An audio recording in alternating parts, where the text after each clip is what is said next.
Welcome to today's episode, where we dive into the fascinating world of English tenses. Mastering tenses is one of the essential steps in becoming a confident English speaker. Whether you're preparing for exams, enhancing your conversational skills, or writing professionally, understanding how to use tenses can significantly elevate your command of the language. Today, we'll explore the 12 tenses in English, how they are categorized, and why they are crucial in conveying precise meaning. Let's embark on this journey to unravel the nuances of time in English language. To begin, let's look at the three main time frames in English: past, present, and future. Each of these frames contains four aspects: simple, continuous, perfect, and perfect continuous. Though this might sound complex at first, each tense serves a specific purpose.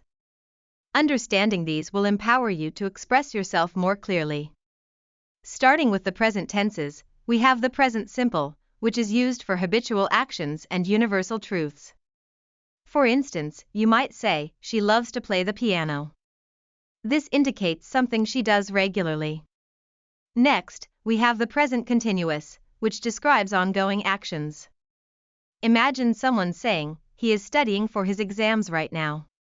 This conveys that the action is currently happening.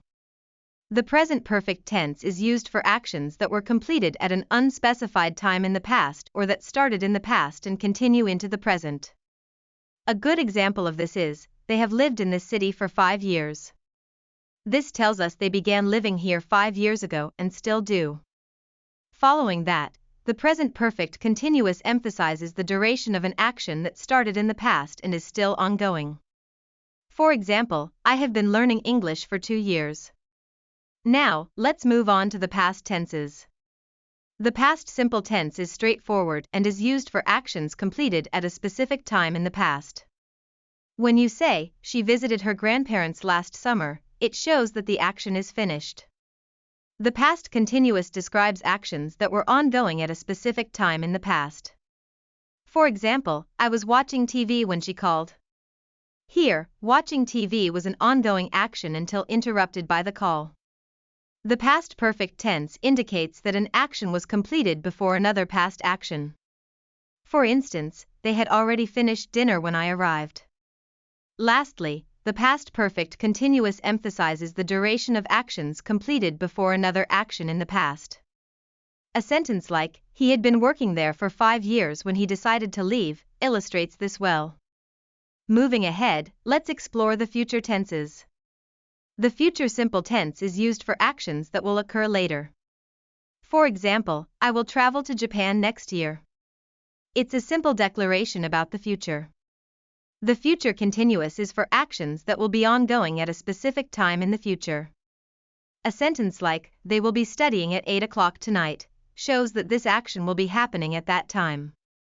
The future perfect tense indicates that an action will have been completed before a certain point in the future, such as, "By next week, I will have finished my project." Finally, the future perfect continuous emphasizes the duration of future actions leading up to a certain time. For instance, "By the end of this year, I will have been working here for a decade."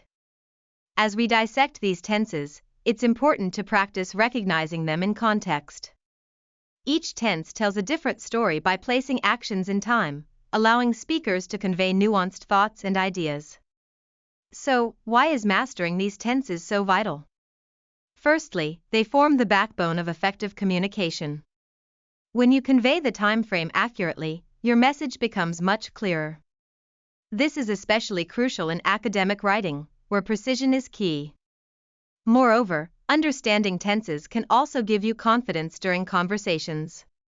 You begin expressing thoughts with greater clarity and engaging fluently with others. Additionally, being proficient in using tenses can improve your writing skill, whether it be in crafting essays, emails, or reports. It allows you to pull your thoughts together cohesively. Remember, practice makes perfect. Try writing sentences in different tenses and use them in your daily conversations. Reflect on how these tenses apply to your own experiences. Through consistent application, the 12 tenses will become second nature to you. So, as we continue our learning journey, keep these points in mind and allow the richness of the English language to empower you. Today, we delved into the 12 tenses of the English language, understanding their significance in conveying time and context. We categorized them into past, present, and future, covering their simple, continuous, perfect, and perfect continuous forms. Each tense serves a unique purpose, shaping our communication in profound ways. Mastering these tenses is not only essential for academic success but also boosts your confidence in everyday conversations. Remember, practice is fundamental, so continue to engage with these tenses until they become natural for you. Thank you for joining me in this episode on mastering the 12 tenses in English. I hope you found our discussion enlightening and that it will guide you in your English learning journey. Remember, the more you practice, the more adept you'll become at using these vital tenses. Until next time, keep exploring and enjoying the wonders of the English language. Happy learning!